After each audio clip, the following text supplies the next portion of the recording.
Okay, so now we're at basic life support skills, ventilation. So after compressions, this is our next most important skill to acquire.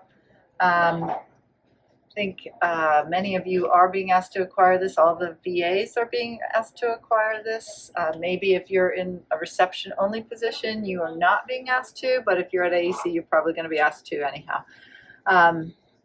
For this, remember our proper setup that we all passed as we were preparing for this triage some months ago was how to set up our anesthetic machine, connecting our blue hose to the exhaust, choosing a bag of the right size. If you don't remember, there's a little key on here that says, oh, it's a small dog. I'll need the 0.5 bag size.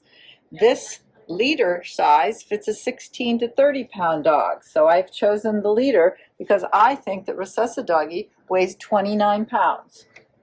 Okay? The CVTs are going to be responsible for intubation, and we've got some special challenges for them that go out on that, but you should expect if you're asked to do ventilations that you have some rudimentary knowledge of how this works. Your tube is going to be placed for you already, and you're going to start giving ventilations. The rate that we want to give ventilations is 10 breaths per minute, or 1 every 6 seconds is the rate we're going to go. You will have to play with this pop-off valve here, which regulates how much air is going to build up in this bag and how much is going to go out to exhaust. And your oxygen rate. We want them on this 100% oxygen.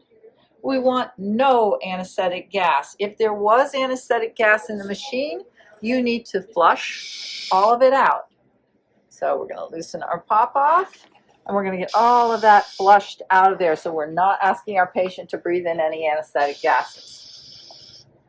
Then we're going to start giving compressions. When we give a compression, your compression should last for the count of a second, so 1/1000. It shouldn't be just like this. And again, this is very bad for your patient to be going like this. It may seem like, oh, I'm getting him a lot of oxygen, but what you're doing is you're actually building up pressure in his chest, and now his blood cannot flow back to his heart. So we just need these ventilations to come 1 every 6 seconds and be 1 second in length. How hard do you go? This is a pressure meter that you've got here. For Resusci-Doggy to give me a correct ventilation score, I have to go to 40. I usually am less than that. I'm usually more in the 20 to 25 group, but you're going to see me do it to 40 on this one because that's what makes me have a correct ventilation here, and that's what you're going to be practicing on. So when we have a correct ventilation, let's see if we can make it go off.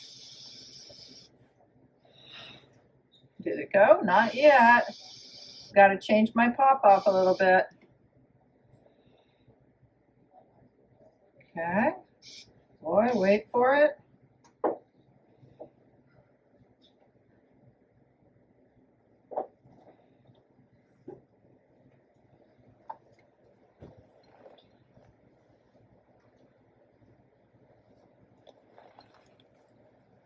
Okay. That's what ventilations should look like.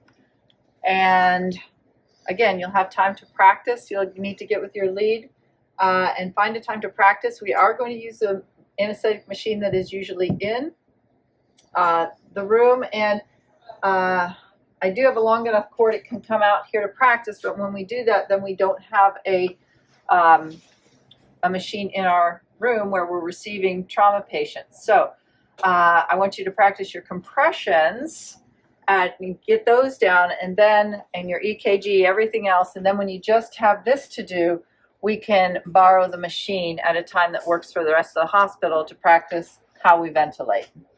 Thank you.